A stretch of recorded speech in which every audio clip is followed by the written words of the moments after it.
क्या उनके पास इस बात का भी ज्ञान नहीं है कि चुनाव जब एक प्रदेश में निर्धारित होता है तो सिक्योरिटी फोर्स जो है वो इलेक्शन कमीशन के संरक्षण और आदेश हेतु चलते हैं?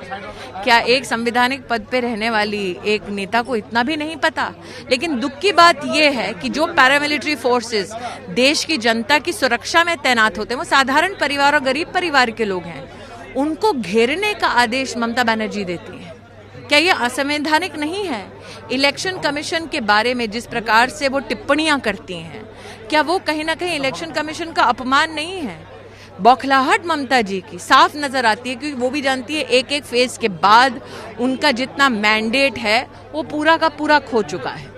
वो भी जानती हैं कि बंगाल में अब एक एक गांव में, एक एक शहर में एक ही बात हो रही है कि इस बार बीजेपी 200 पार। दीदी, कल ममता बनर्जी ने आरोप लगाया है कि जिस तरीके से पूरे देश भर में कोरोना बढ़ रहा है ये केवल और केवल अमित शाह और मोदी की वजह से हो रहा है, उनका ये कहना है। बंगाल में ममता जी ना कोविड के वक्त अस्पताल में कोई सुविधा दिलवा पाई।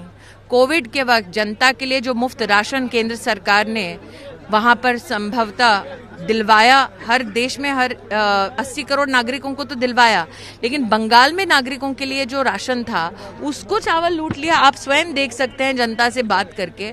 मैं स्तब्ध हूं कि अब एक वैश्विक महामारी के लिए वो अमित शाह और नरेंद्र मोदी जी को गाली दे रही हैं, लेकिन यही तो ममता बनर्जी का संस्कार है।